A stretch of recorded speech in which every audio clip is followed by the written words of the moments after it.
Le cours du jour avec la clinique Valmont-Genolier.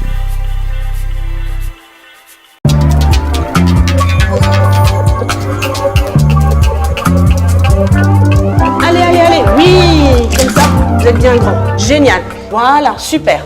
Et on se redresse. Ça s'est passé très rapidement, c'est l'espace d'une seconde.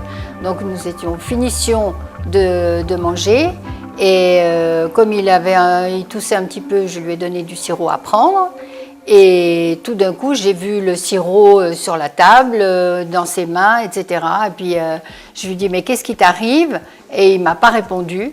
J'ai tout de suite pensé qu'il faisait une attaque cérébrale.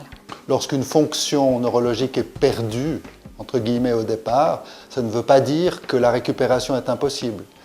Ça veut dire qu'il y a un déficit qui existe, mais qui peut être soit récupéré petit à petit par le patient, ou bien si l'on arrive par les fonctions restantes à en quelque sorte adapter le patient à sa nouvelle situation. C'est qu'avec ce bras-là, vous allez venir chercher les anneaux qui sont à droite, et après le mettre là en face. Allez, on y va. Et venez, voilà. Alors la neurorééducation ou rééducation neurologique, c'est donc le pilier de ce traitement de favoriser la récupération d'un déficit. Ok, passez un peu de poids dessus la jambe droite. Ok. Est-ce que vous vous tenez? Utilisez toujours votre genou. Ok, utilisez le moins possible le dos. On commence à plier ici. Ok. Et on se lève. Le rôle du neuropsychologue est de proposer une évaluation des fonctions cognitives chez les patients atteints de maladies neurologiques et dans un deuxième temps, le cas échéant, de proposer un programme de rééducation.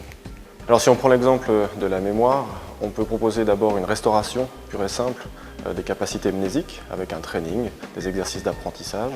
On peut également proposer une réorganisation du fonctionnement cérébral en imaginant des moyens ou des procédés mnémotechniques. Je vais vous montrer des images et puis j'aimerais que vous me disiez comment ça s'appelle ce qui est dessiné sur l'image. D'accord? Oui.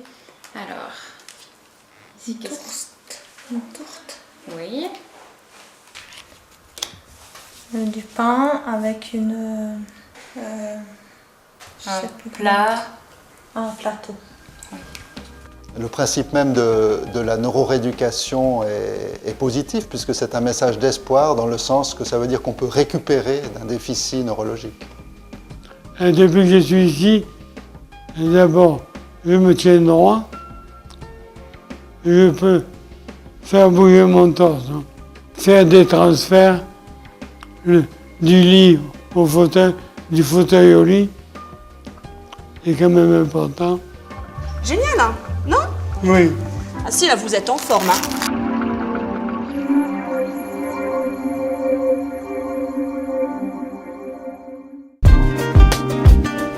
Le cours du jour avec la clinique Valmont-Genolier.